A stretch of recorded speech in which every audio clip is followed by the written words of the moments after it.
Testing is a good way to go. There are a lot of different ways you can do that, but I'll say if you don't have a coordinator for health and PE in your school division because you're in a smaller division, then feel free to reach out to me or Jillian or Vanessa if you have questions that are related to what to do about fitness testing.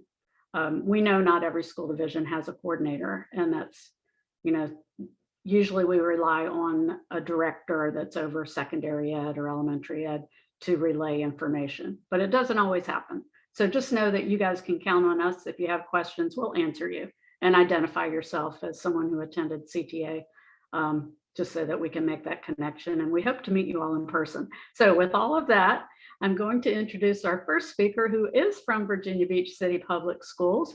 Rob Magas has been an adapted PE Teacher of the Year, and he has many great skills. So Rob, I'm going to turn it over to you. Thank you for being here. Well, thank you for having me. I wish I was as dynamic a presenter as some of the people we've seen so far, but I do have some good information to share, so hopefully I don't put too many people to sleep today. I'm going to talk about enhancing inclusion for students with disabilities in physical education. What I really want to kind of address is when I'm working as an attendant, I see students with disabilities that are pushed into their general education classes. And these aren't students that necessarily have my services, but I'm working with another student. And I see them being put into their own groups, or they're kind of just being left to themselves. And I feel like it's not an intentional act. I think it's more teachers aren't really sure how to incorporate these students or get them more involved in the lessons. And that's kind of where we're at. Anyways, if you look on there, my email address is on there. I got 2 Twitter handles. The @Rob_Magas is my personal one. And then the @Beach APE is actually our department Twitter handle, so that you'll have other adaptive PE teachers from Virginia Beach responding to you on that one also.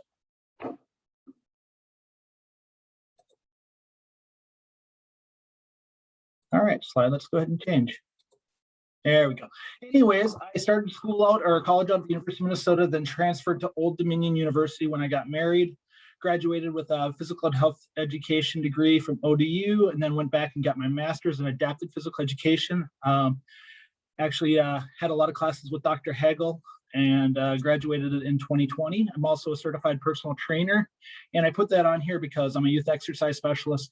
And I've gone ahead and I've become an autism exercise specialist also. So I do have some specialty when it comes to exercise and working with individuals with disabilities. And then lastly, I was a VAFERD adapted PE Teacher of the Year. More about me, I'm married. I've been married since 2008. I got 2 sons. My son Cooper, he's 9. He's getting ready to go into the 4th grade, and Dalton is 7. I spent 8 years in the Marine Corps, so I got lost along the way to college and ended up traveling the world and saw some interesting things. So that was fantastic. During my summers, I typically attend things like this, or in the past, I've conducted a summer kind of PE class for children in my neighborhood with motor delays. We have a large number of students within like a 3-block radius that are on the autism spectrum. This kind of started with my son and my neighbor's son, and then another neighbor's 2 sons, and expanded. And I think the last time we had class, we had about 18 kids there. So it was a pretty good time. We were doing superhero training camp. So we work on fitness skills, we work on locomotor skills, object control skills, and a lot of really basic elementary skills that we would work on with our kindergartners, 1st graders, 2nd graders. And then right now I'm doing Taekwondo with my 7-year-old. Martial arts is something you want to start before you're in your 40s. However, I did not do that. So it's been an exciting and painful experience. I enjoy mountain biking, weightlifting, fishing, and I'm always looking for the perfect burrito. So if anybody has any recommendations on burrito shops throughout the state of Virginia or North Carolina, I will drive. So shoot them to me later on and I will appreciate it. All right, so the objectives for today's lesson. I want participants to learn some of the best practice strategies. I say best practice strategies because we're talking about a wide range of disabilities, a wide spectrum of abilities within those different disabilities. So sometimes finding finding strategies that are actually research-based and have actual research that's going to say, yeah, this will work. We can say this will work most of the time, but maybe we can't necessarily say it's research-based, so we'll go with best practice.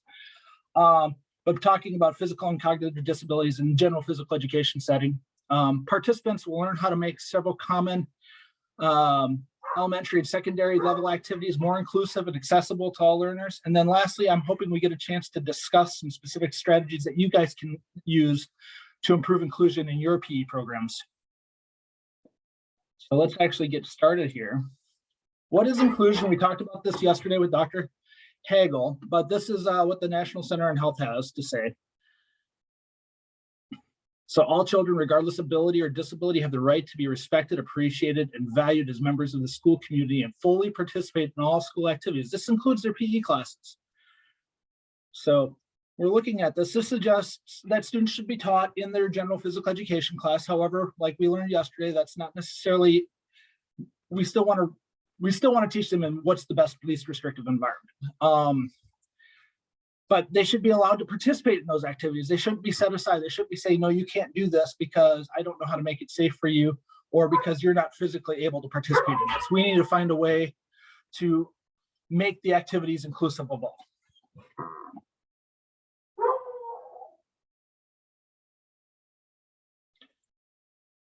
And this is another one they touched on, or Dr. Hagel really kind of touched on inclusion versus integration.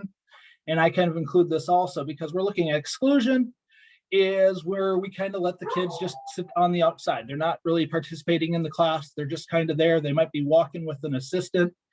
They might be doing a completely different activity, or they might just be sitting on the wall and not participating. And that's not just necessarily our kids with disabilities. It could be some of our lower skill kids that aren't comfortable playing. They just kind of take themselves out of the activity. Segregation is where we take those kids and we completely remove them. They're not allowed to participate in PE. I see that with some of our students that maybe go off into more restrictive environments, and all of a sudden the staff, where we're not in control of their PE anymore, is like, yeah, we're not going to send them down anymore. And then integration, this is what I see a lot, and I don't feel like it's done intentionally, where you'll have students that are coming from a self-contained classroom and they're plopped into a general physical education class, but they're not really part of the class. They're kind of on their own. They have their own groups. They're always partnered with each other. They never really get to interact with their non-disabled peers, and that's kind of where they're stuck. And then lastly, we have inclusion. This is where the students are involved in the lesson. They're participating with their non-disabled peers, and they're integrated, and the lesson is appropriate for them. So let's talk about some strategies for creating a more inclusive PE setting. So the first thing that I have to say is it's okay to discuss inclusion with your class. We don't have to hide the fact that some students aren't as skilled as other students. Sometimes we need to modify activities. So have conversations with your students about how each person learns a different way, and everyone starts at a different level of ability. When we're doing this, discuss etiquette, discuss what your expectations are as far as working with and how to behave around everybody in the class. Discuss how everybody has needs and rights and everyone is different. And allow your students to ask questions. Allow them to express their concerns. And I'm sure there's other people that have ways or strategies that they utilize to discuss inclusion with their class. Teach person first language, or people first language. This kind of puts the individual first and the disability second. It fosters an environment of mutual respect. We talked about this a little bit yesterday. There's also some individuals with disabilities who don't necessarily want that people first language. Dr. Hagel mentioned individuals in the blind community, and also it's very common with individuals who are deaf that they prefer to be referred to as deaf. So when you're not sure how to refer to somebody, you can ask. Because if a individual, anybody, I have a preference to be called Rob. You ask me what my name is, it's Rob. You call me my last name, I'll tell you I don't really care, whatever you want to call me. So, but so somebody may be okay with you referring to them as autistic. Somebody may be okay with you referring to them as blind or as deaf. But if you're not sure, people first language is the way to go. Take the time to get your notes, know your students with disabilities. This is pretty much what Dr. Hagel talked about yesterday throughout his entire presentation. Now, you talk to the students, talk to their past teachers, because they're going to know their students. They're going to know what strategies were effective for that student. They're going to know what strategies were less effective. They're going to be able to identify, the students going to be able to identify some of their strengths as well as their teachers. And they also might be able to tell you some of the areas where they don't feel comfortable or they're not as strong. Read through their IEPs and their 504s. You can find a lot of information about a student just by going through what the IEP team has already established as knowledge about them. And then look at it. How's it going to impact their participation in your physical education class? Then lastly, I mean, we're looking at their IEPs, and sometimes I feel like this gets ignored. We see a lot of accommodations listed on there. What are those accommodations and how do they relate to the physical education environment? A lot of us be like, oh, that's just a classroom, that's just a classroom, that's just a classroom, but it's not. A lot of those accommodations can be taken off of the IEP and be like, okay, if I do this in the gymnasium, is this going to help the student to be more successful? And then what teaching strategies have worked for the best for the student? You're going to find this out by talking to the student. You're going to find this out by talking to past teachers. Now I got a question for you guys. We're talking to the stakeholders. What are some of the stakeholders, or who are some of the stakeholders that might be, besides the student, who are some of the stakeholders that it might be beneficial for us to talk to when we're getting ready to host students for an inclusive setting?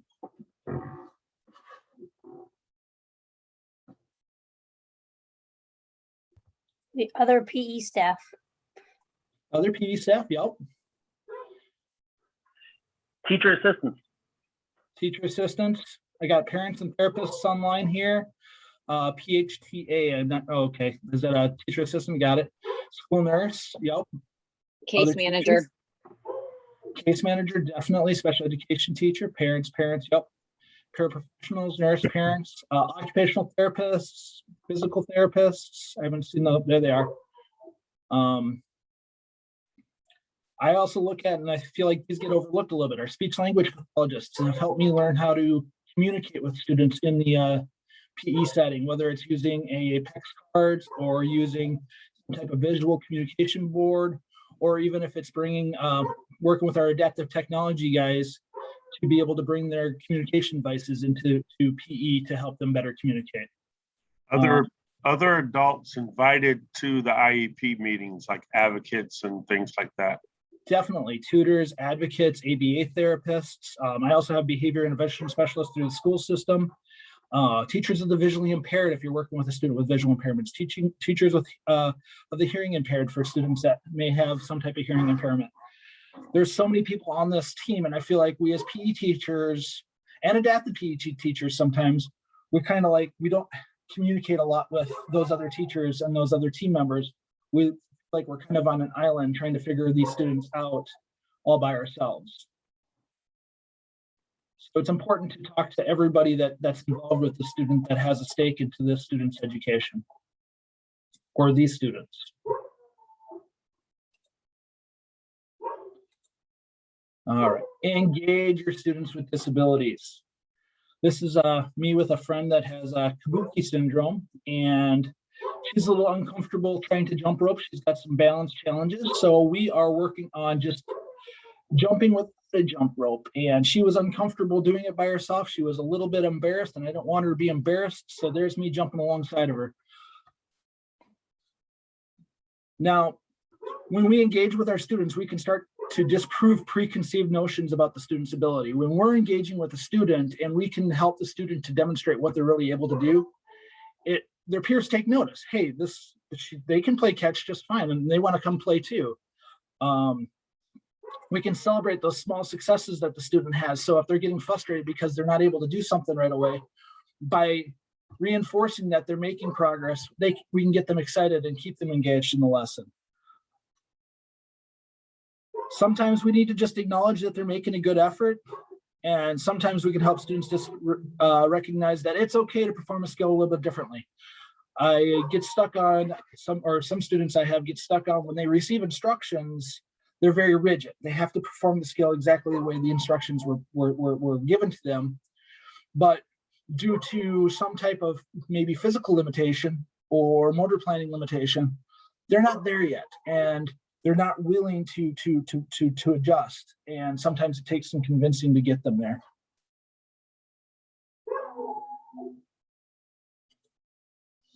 Strategies for creating more inclusive PE lessons.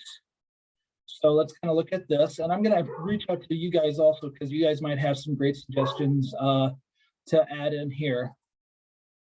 But let's start out. We're going to look at design lessons that consider the needs of all your students.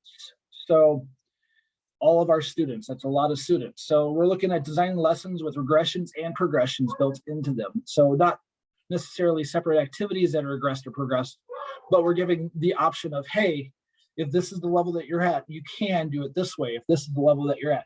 Now, we're not saying, hey, the student with a disability, you have to do it this way. We're giving everybody in the class the option to try these different levels of progression and participate at a level that's appropriate for them. We want to modify rules and instructions. Basically, we want to make sure everything's clear and concise and simple. We want to be specific with the duration of time of the activity. So we want to make sure that students know, hey, this is how long we're actually going to be doing this, or this is how many repetitions I'm expecting you to do, so that there isn't a challenge when it comes to transitioning on to the next activity. And once again, we want to keep things simple. Anybody else have anything else? I mean, there's going to be a lot more things that we're going to go through here, but just some basic lesson design considerations when we're just talking about overall, just thinking of what we're going to do for baseline here. Actually, let's go into more of these before we talk about that. Provide student choices. Multiple activities can meet the same skill or meet the same standard. Differentiate your activity choices so students can choose the appropriate regression and progression that allows them to improve. So I may not be able to bump a volleyball over the net yet, but maybe I can bump a beach ball over, or maybe I can bump a balloon over. And these options should be available for all students. And now modify activities. And this is where I'm going to get some participation, I think. So I'm going to talk about a few different things. We can modify the purpose of any activity almost to meet whatever goal we want to. We can eliminate time limits so we don't have to worry about how long a student has to perform a skill. Some kids take longer to process and to actually act. We could have choice of stationary and moving targets. We can reduce the size of the teams, reduce the area of play, slow the activity down, allow for breaks or rest periods, clearly define where the boundaries are. I find this to be really problematic, especially when we're playing games where students need to stay into a specific area, and all of a sudden they're out of bounds and they don't know where the boundaries are, and they're tagged and they have to go do an exercise, or they have to, something is going on where all of a sudden they perceive themselves as a loser. And this leads us to having a kind of a mini meltdown, and it takes a while before we can get the student back engaged again. So if we have clearly marked boundaries, this helps. Varying the color, size of your equipment, density of toss, and even the weight of how heavy an object you're tossing and catching can really make a difference for different students. Having your targets at lower or higher, making them larger. And then some students with balance issues, giving them support. What are some more ways that we can modify activities? Just basic general modifications.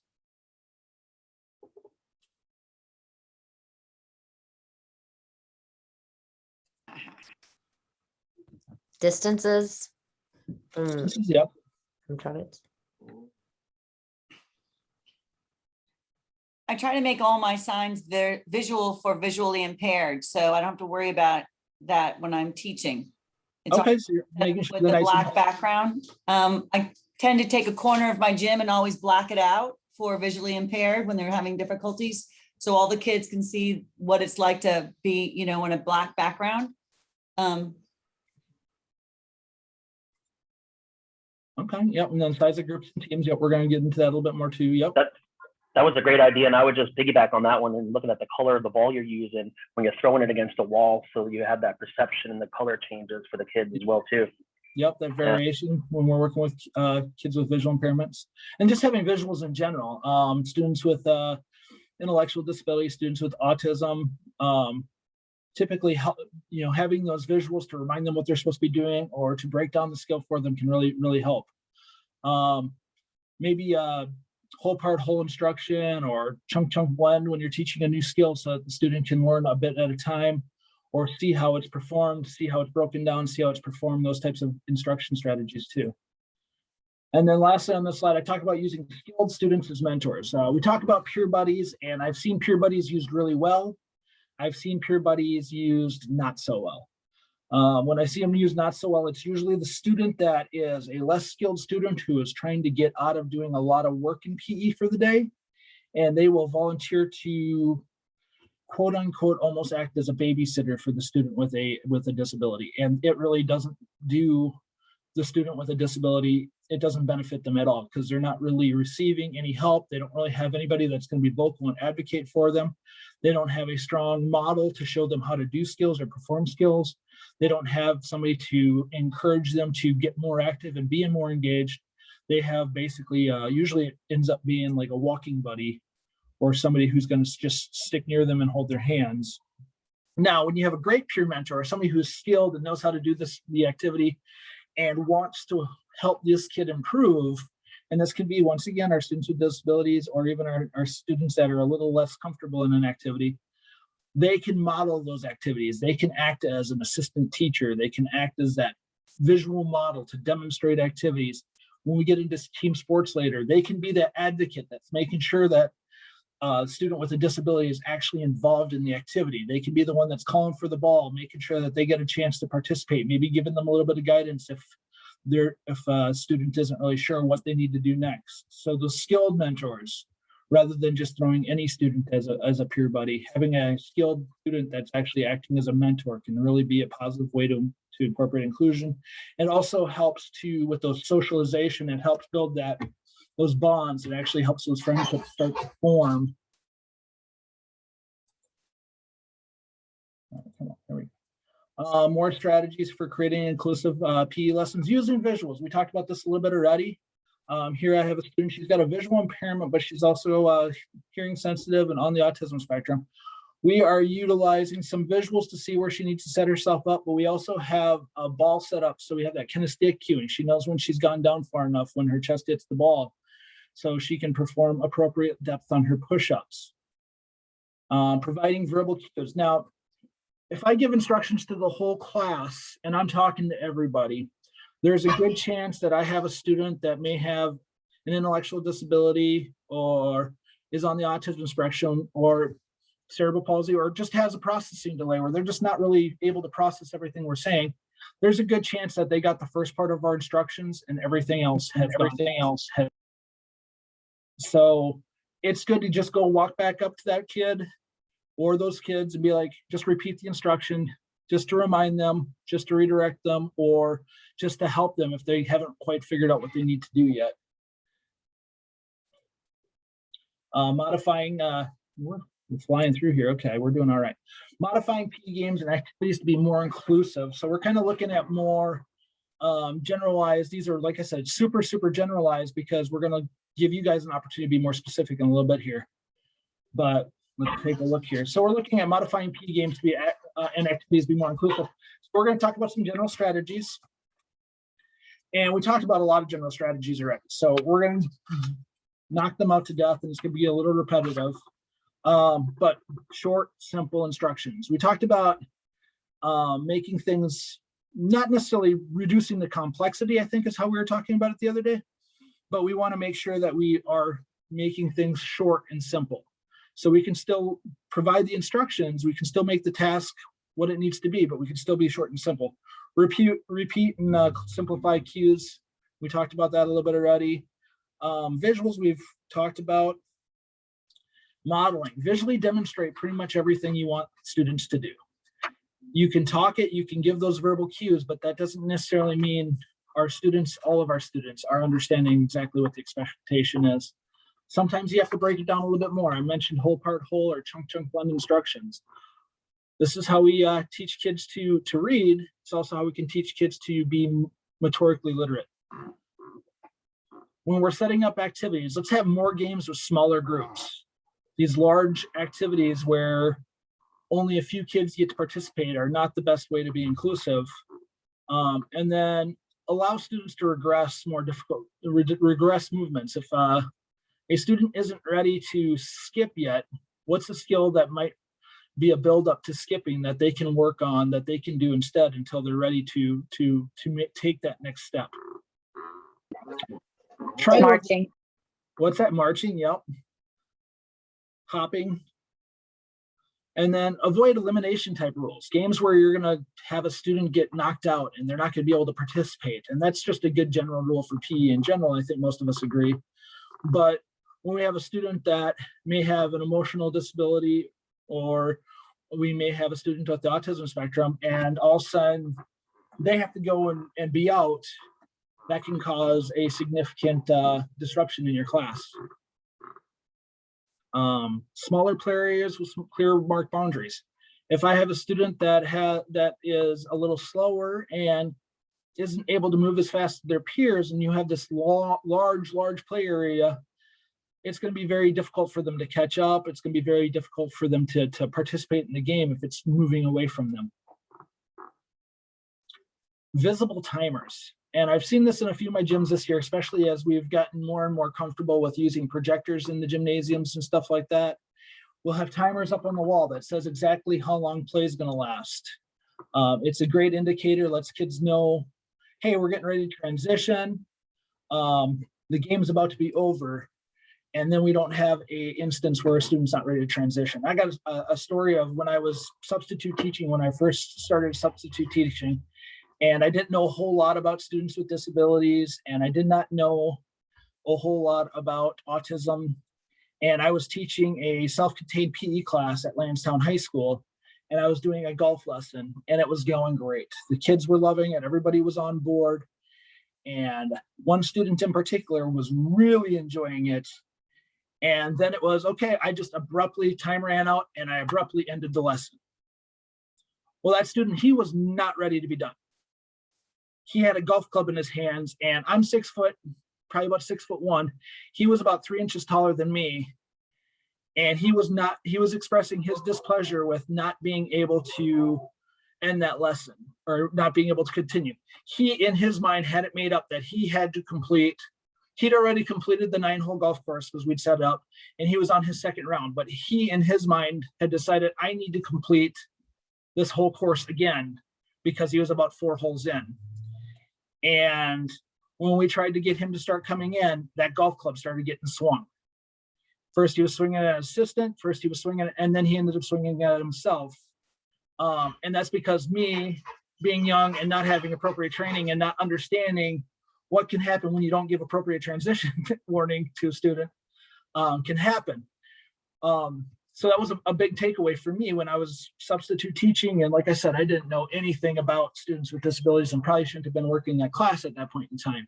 But this is an extreme example, but it's a real life example of when, if we're not giving appropriate transition time. And another thing I say with the students, let them have that 2-minute, 5-minute, 3-minute, 1-minute warning for transitions, because it can really kind of bring that student and help them to mentally prepare. Okay, we're about done. I don't have to finish.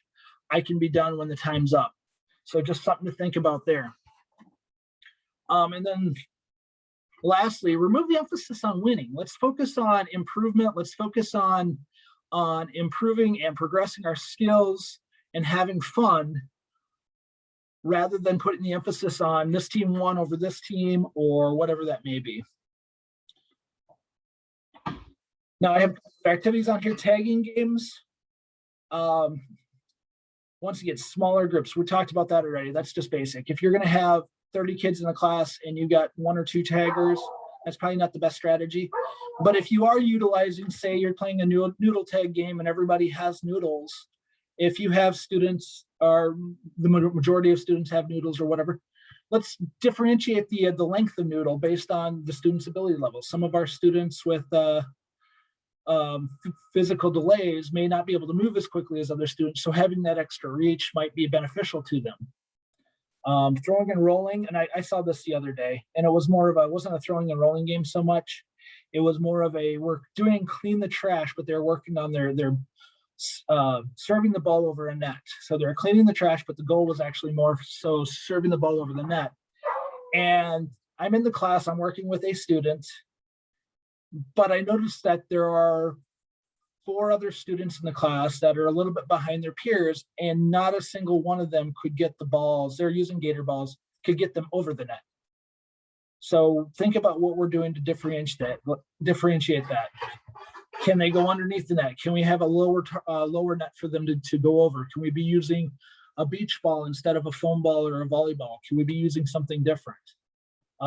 Throwing games, rolling games, striking games, same thing. Can we be a little closer to what we're aiming for? Can we reduce the distance? Can we choose how we want to throw, whether we want to throw overhand or underhand?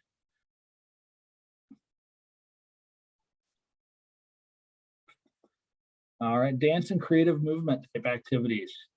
These are some that I have fun with, because I like to take the dance that the teacher's teaching in the general PE class.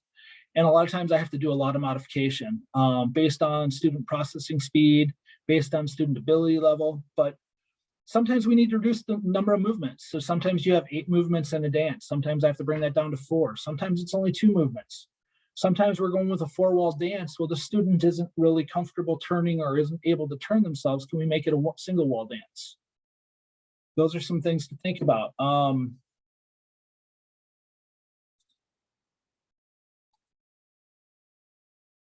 Modifying games to be more inclusive. Team sports, we kind of started talking a little bit about this. What about rules that foster engagement for everybody involved?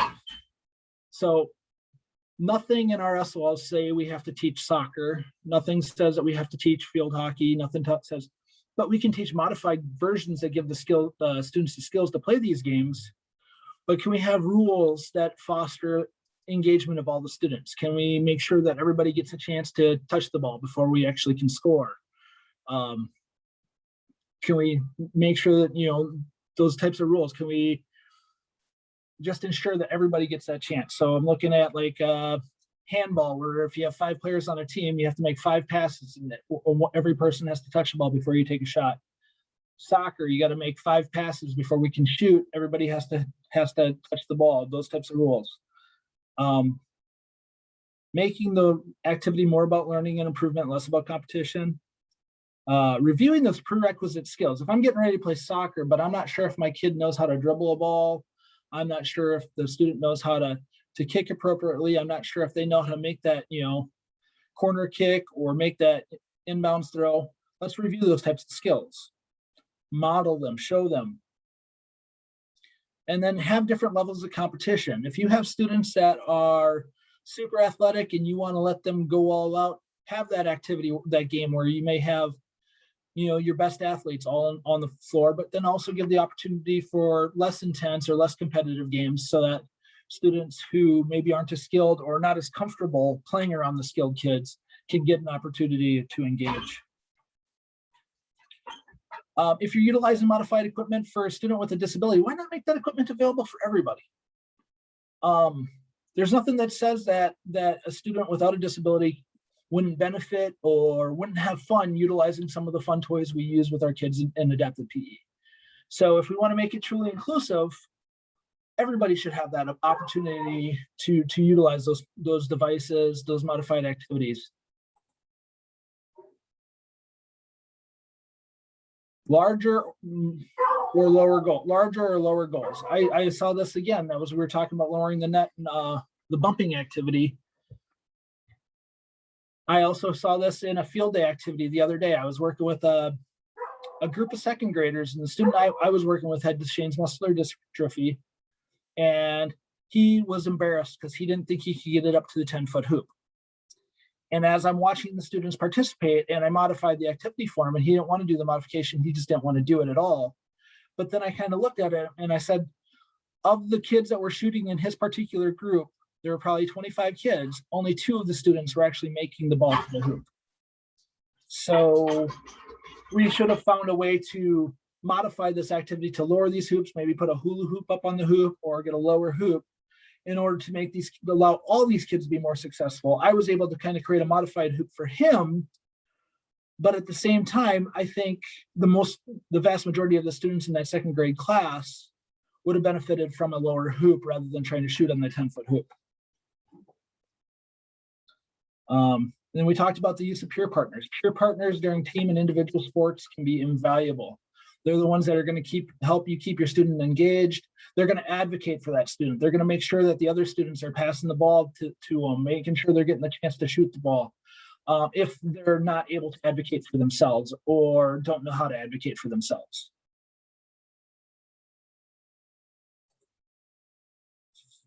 Fitness. I picked this picture up because there's been so many great fitness stories about individuals with disabilities in the media lately. This is John. He's been powerlifting since he was 11 years old. He's got Down syndrome, and he's a pretty amazing powerlifter. But I know a lot of people who would look at an individual with Down syndrome and be like, "Oh, he can't do that. That's going to be bad for his joints. That's going to be bad for whatever." If you're teaching a student appropriately and you're progressing them and you're giving them the opportunity to learn how to do things correctly, they can do amazing things.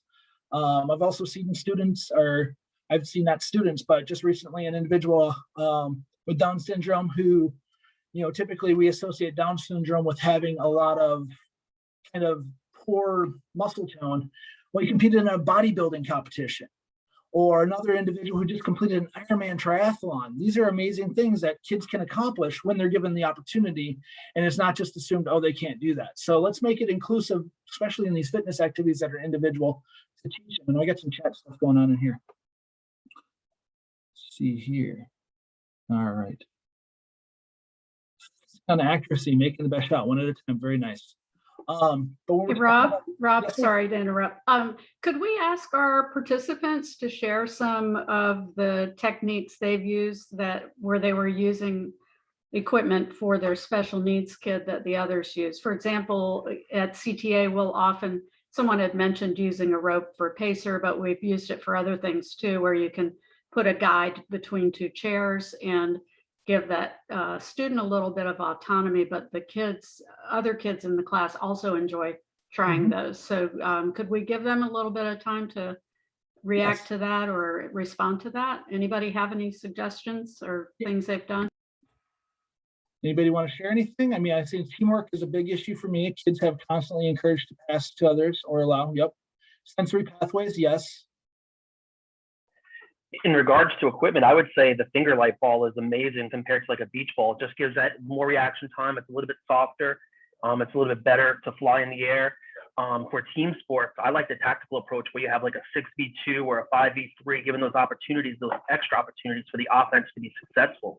Especially with those high functioning kids, they just need the opportunities sometimes. And by having that opportunity to be 5 players on offense versus 2 on defense might give them that opportunity to shoot or score or have a better success rate. At Glasgow, we have these, you guys probably know the Omnikin balls, those gigantic pink balls and whatnot. We've got balls close to that size that are able to be used in class that students with disabilities seem to enjoy, because it's a bigger ball that they're able to all participate with, so that we're not just focusing on one group of kids here or one group of kids there. I posted in the chat, never discredit or prejudge any student based on their disability. It's not fair to the student. We got to make sure everybody is included in every lesson we do, every focus that we do. And I think at our school, we do a great job at that.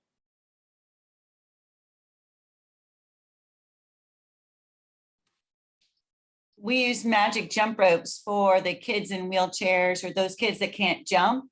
When you were saying you were jumping with your one of your students because she was embarrassed, but if we give them these magic jump ropes and everyone has something in their hands and they feel they love it because they can twirl something just like the rest of the kids and they feel more a part of the group. And it doesn't matter how high they jump. They can walk if they need to, but they're still turning something and getting that wrist motion, which is still going to help them out. Yeah, we got some people talking about disability awareness days and stuff like that, helping students walk in the shoes of their peers that might have disabilities. We got talking about oversized balls and stuff like that. So those are all good strategies to utilize. What about fitness? What are some of the strategies you guys think we could utilize for fitness to help improve like students learning a fitness unit or a weightlifting unit or something like that?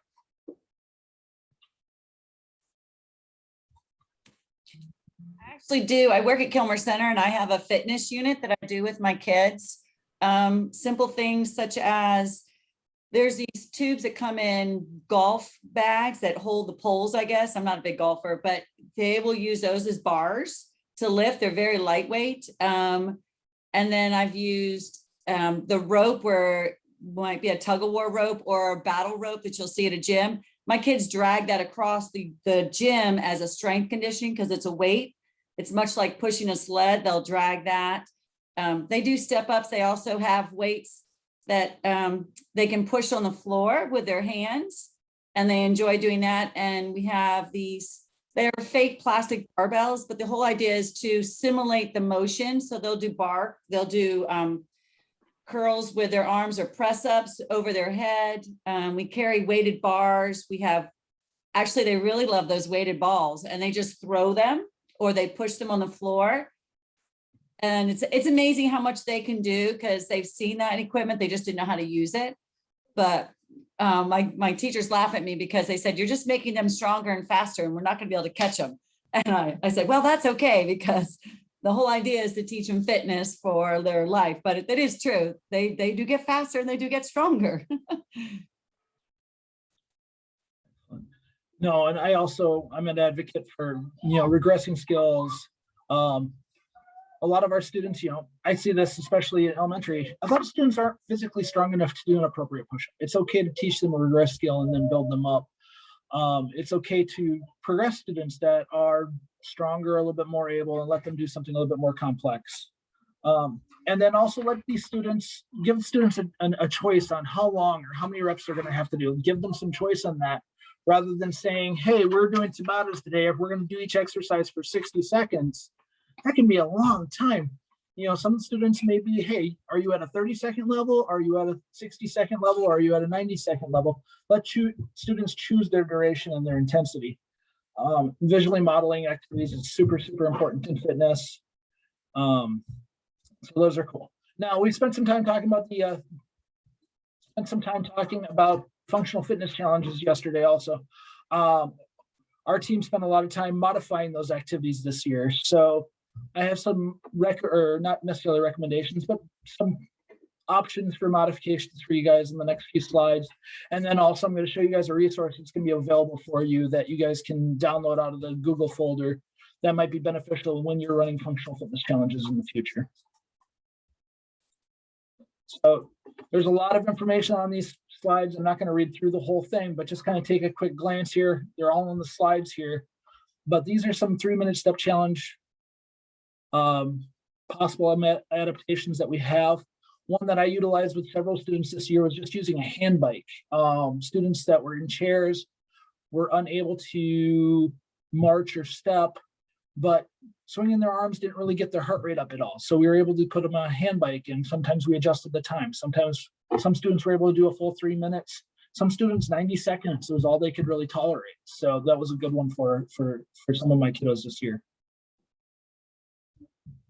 And then when it came to measuring heart rates, some students weren't able to do the heart rate on their neck or their wrist. So we got the handheld heart rate monitors. Some students weren't even able to hold on to those appropriately. So we used picture cards that let them express their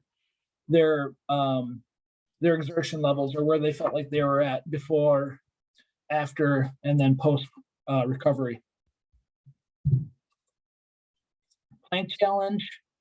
So some of our students, we use straight arm planks. We talked about, somebody mentioned, maybe doing it up against the wall. You could do it in an incline. Some of our students that weren't able to get into a plank position, we were able to use resistant bands and had them contract their hands and arms to their chest and hold it and resist for time. Can push against an object. Couple of options for our lower back and hamstring challenges.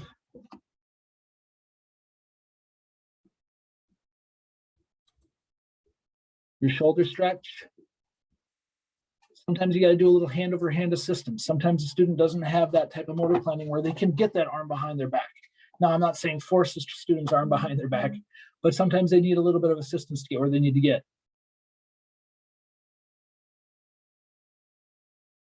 And then you can note how far are they actually getting. If they're not getting to a measurable distance, are they getting to their shoulder? Are they getting to the back of their neck? That way you have goals or data to reach for. Standing balance challenge. This was another fun one. Sometimes our students weren't able to balance it all on one leg. So we did it with partial support. And could they do it without putting their foot down? I had a student who, Friedrich's ataxia, he's pretty limited as a senior, and he wasn't able to get out of his wheelchair. So instead of balancing on his feet, we had him hold his arm up and we put a pencil on his wrist and he was balancing the object and seeing how long he could hold his wrist stable in order to not drop the item. And we were able to get differentiations. He was able to hold 30 seconds with his right arm, wasn't able to hold 30 seconds with his left arm. And things got incredibly more difficult even when he closed his eyes, even though he wasn't balancing, he was just balancing something. And I got some people commenting in here. Bandwidth measurements or a flexible ruler.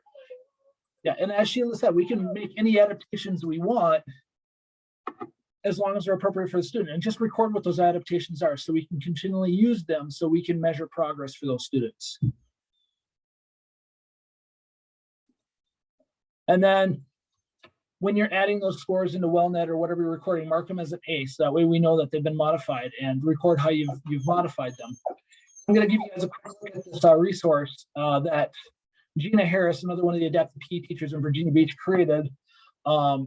And it's going to be available to you guys in a Word format on the Google Drive, so you guys can download it. You can modify it however you want, but it's just kind of a tool to start out with.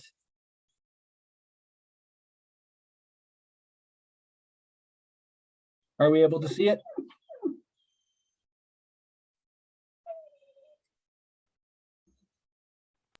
No, you probably have to Exit out of the share. Yeah. Mhm. All right, let me do that real quick here. Stop share. All right, and we're gonna try to do this again. Is that your baby, Rob, that is It's one of them. crying? Yeah, he's staring out the window at the neighbor's dogs. Oh, All right, but anyway, so this is something we created. As you can see, it's got nice little recording information in here. But as we go down, it kind of gives a visual for how to take heart rate, a couple different strategies. Then we're also talking about some modifications for finding your heart rate. As I talked about, we use visuals for some of our students that aren't able to find their heart rates. All right. And then we talk about some of the modifications that we just listed up ahead. So they're all kind of listed in here to give you an idea when you're putting the test together or when you're getting ready to do the challenge. Here's some of the modifications that the student can utilize. All the other tests are listed also. You got all the videos for all your demonstrations that are linked in. Just a resource for you guys to utilize if you want it to help you guys out when it comes to planning this. All right.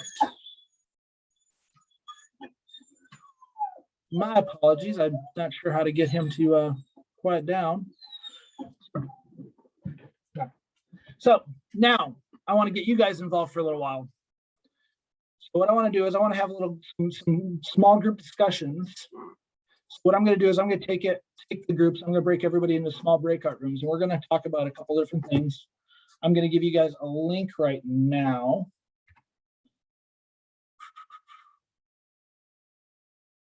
All right. So that way you guys can pull the first one, but hold on one second here as I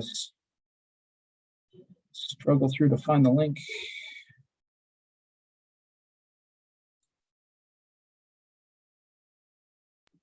Rob, while you're looking for the link, if I could just comment, I know that people use ropes. They're calling them tug of war ropes. Now, just remember that best practice, we don't do tug of war anymore.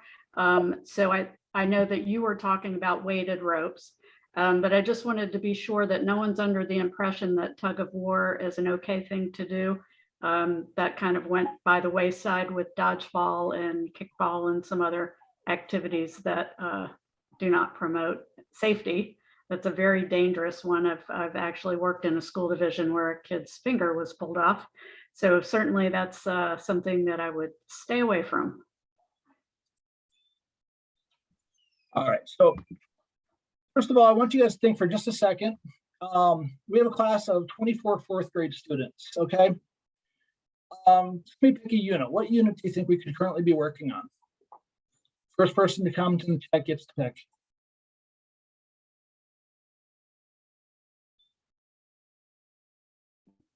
Throwing and catching. All right, throwing and catching, okay. Now, what we're gonna do is we're gonna figure out what one lesson for the day is, okay? And in your breakout group, you guys are going to create a lesson that is inclusive of a student with these particular traits. There's a lot on here. I'm gonna put this link up, or I'm gonna put a link to the slide in the chat so you guys can copy it. So when you get to your breakout rooms, you can have this information available to you. But the student has a student with cerebral palsy. He's on grade level. He loves to play sports. He can throw a ball far and accurate with his right arm, but he's less physically able in the left hemisphere of his body. And to describe some of those difficulties that he has. And I want you guys to create a short activity or lesson that could be inclusive of this student. Okay, here's the link right now. If you guys want to copy and paste it, or copy it while I get your breakout room set up. And then the breakout rooms will be there for about, looking at the clock right now, probably about 5 minutes.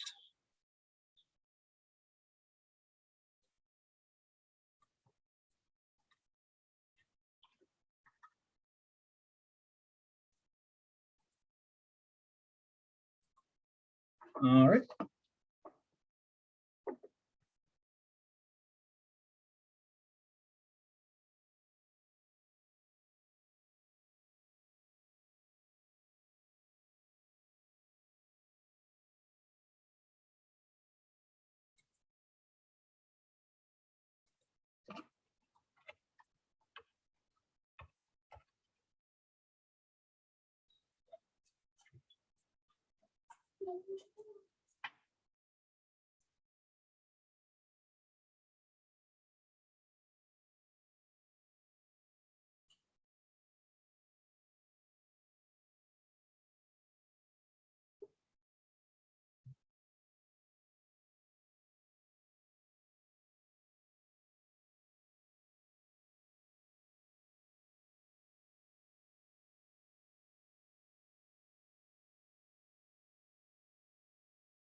All right, we slowly got people coming back in. No, it wasn't a lot of time, but I am running up against the wall here. I didn't give you guys an IEP goal on purpose because I wanted to more focus about trying to create an inclusive activity.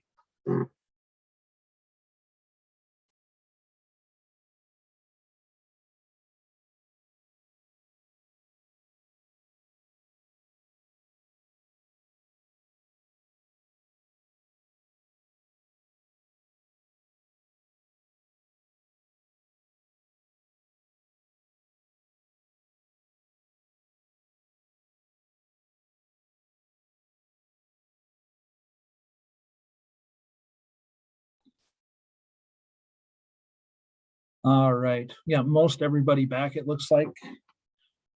So we were doing a unit on throwing and catching. We had a fourth grade student, fourth grade class, 25 kids. We were creating an inclusive lesson, but we also had to take into account when we're designing our lesson. Remember, we got to think of the who before the do. As the Dr. Almarode said, how did we decide that we were going to create a lesson, or what type of lessons did some of the groups come up with? Can I get anyone to share? You can either chat it in or go ahead and speak. We talked about like doing the throwing and catching with the students as a class, but give them like progressions so everybody in the class can progress from like a lighter ball that's going to be slower coming to you to like a heavier ball to try to do the catching and throwing. And then because of the fact that he gets fatigued, kind of give everybody like it take a break time. So if you need to take a break, you can take a break, and that way he's not the only one doing it. If he needs to take a break, probably have him in his wheelchair while he's doing the throwing and catching activities. And then possibly if like, especially with, like towards the end with the time and the fatigue, you know, we can use what's it called? Reflection time for it. So like have them reflect on what they learned in class and like how they can possibly improve their skills. Okay. We also got multiple stations with student preference and equipment, right, left hand target practice. I'm sorry. Rob, I was gonna say our group, we talked about throwing towards a target, and we one of the group members in my group talked about how he starts everyone off sitting down throwing and building them way up, so that would also be supportive to our student in a wheelchair, because he could use his wheelchair or his walker if it has the bench to sit down and throw there. And then they have everyone stand up, throw into targets. We can have targets on the ground, targets medium, targets high, so they can choose which target they want to go to. You can have in different stations where, you know, you can be successful at one, then move back to the second station at the middle range. You can change the distance. Then when we talked about catching, we talked about peer partner kind of catching and stuff, and just starting off close to each other and then moving slowly back. We talked about equipment. We talked about different things of that nature as well too. Okay. We had somebody putting in Velcro mitts to catch. So we're learning how to catch, but we're utilizing assistive technology almost in PE, not necessarily, but adaptive equipment to kind of help students to catch. And those could be available to all the students. So if any of the students are having difficulty catching, that would be beneficial. And then bean bags to catch. I think we are running up against time because there's another presentation, throwing a ball with the band. Good. Anybody else want to share one more thing before we kind of conclude here? All right. Anybody? I'm going to skip past the second one here, but anybody have any questions? Anybody have anything they want to share, or anything that they think would be beneficial for the group to know, or anybody have a specific instance that they've been struggling with incorporating more inclusion for a particular student?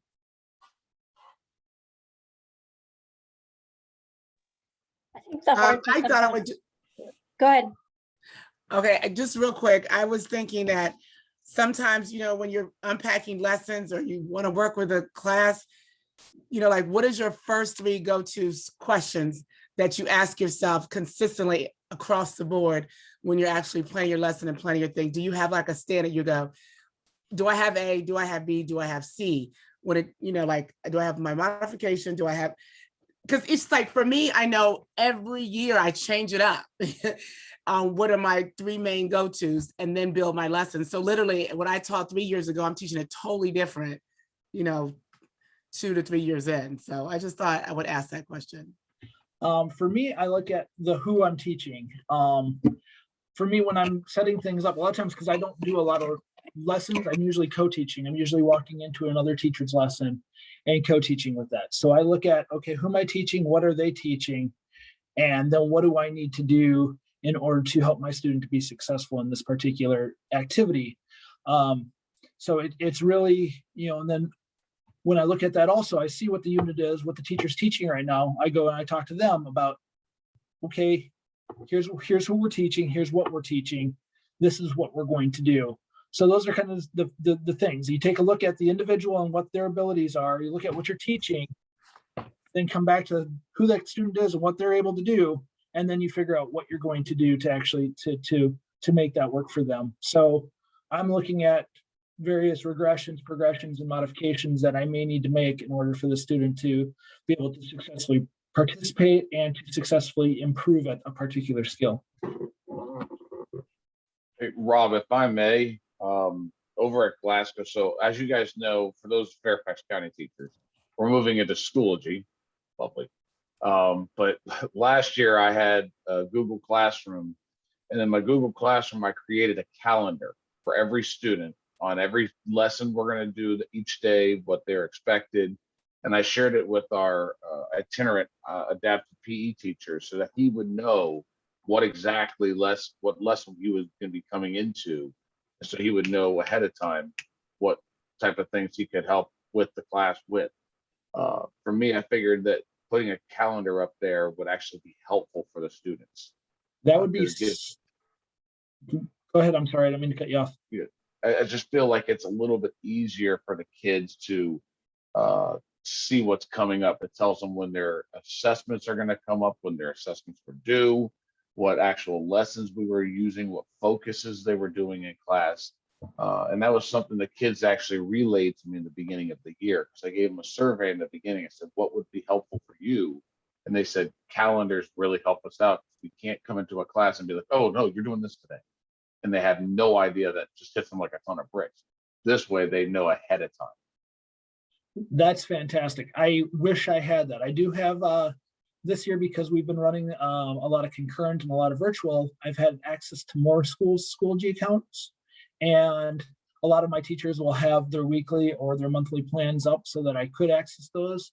But there's still a challenge, and I wish, like I said, having that available as an itinerant teacher would almost be like a game changer, because now I can make sure that if you need a modified equipment, I know what you're teaching. I know what the student's going to potentially need. So doing that, general education teachers, if you have adaptive PE itinerants that are trying to help you out, that communication piece, that's like a communication piece without a communication piece, because you're doing it not just for the other staff in your building, you're doing it for your students. They know what to expect, but it would really help us out too, because now we're able to better co-teach with you, better help you make modifications or make changes that may help inclusion or participation of students with disabilities. All right, well, with that, because I know that Sheila and Jillian have a lot of great stuff to talk about, I'm gonna wrap up here. However, I've been on, if anybody has anything else they want, give me an email, or, hit me up in the chat after the session or tomorrow after the session. We're all good. Thank you very much. Thank you, Rob. Now, Rob's also a participant, so you can access him anytime. I want to make a couple of little announcements. We want to give you about 3 minutes to stretch your legs as we transition. A lot of your questions about IEPs and ways that you can modify, we will be sharing. So I just wanted to mention also, once the IEP session with me and Jill is done, everybody's going to be logged off because they're having some technical issues on the other side. Our host screen froze, so I've been letting people in, but she's going to have to reboot and do all that. But that'll be after our presentation. So just take a minute or two to stretch your legs, and I'll try to get some music going. I don't know if that's going to work, but we'll be right back.